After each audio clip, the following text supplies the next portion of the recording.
മാട്ടുപ്പെട്ടി ഡാമിലേക്ക് 10 കിലോമീറ്റർ ദൂരവും പിന്നെ എക്കോ പോയിന്റിലേക്കാണെങ്കിൽ 18 കിലോമീറ്ററിനടുത്ത് ദൂരമുള്ളൂ കേട്ടോ. ടോപ്പ് സ്റ്റേഷനിലേക്ക് 34 കിലോമീറ്റർ ദൂരവും പിന്നെ നമ്മളിപ്പം പോകുന്ന വട്ടവട ഉണ്ടല്ലോ അവിടേക്ക് 45 കിലോമീറ്റർ ദൂരം വരുന്നുണ്ട്. അതെല്ലാം വരുന്നത് ഈ ഒരു റൂട്ടിലാണ്. നിങ്ങൾ ഈ ഒരു റൂട്ടിൽ പോവുകയാണെങ്കിൽ മൂന്നാറിലെ പ്രധാനപ്പെട്ട എല്ലാ ടൂറിസ്റ്റ് ഡെസ്റ്റിനേഷനിലും നിങ്ങൾക്ക് പോകാനും പറ്റും. പിന്നെ അതിമനോഹരമായിട്ടുള്ള മഞ്ഞ് പെയ്യുന്ന വട്ടവടയിലേക്ക് നിങ്ങൾക്ക് എത്താനും പറ്റും. പിന്നെ എന്ത് വേണം, അത്ര പോരെ.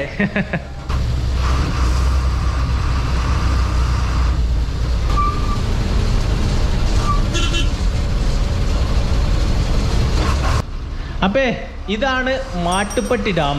ഇതേ ദേവികുളം പഞ്ചായത്തിലാണ് ഈ ഒരു അണക്കെട്ട് വരുന്നത്. പള്ളിവാസൽ ജലവൈദ്യുത പദ്ധതി സംഭരണി അണക്കെട്ടാട്ടോ ഇത്. അതേപോലെ തന്നെ ഇത് ഉണ്ടാക്കിയിട്ടുള്ളത് 1954 ഈ അണക്കെട്ടെ കോൺക്രീറ്റ് ഗ്രാവിറ്റി അണക്കെട്ടാട്ടോ. നമ്മളെല്ലാവരും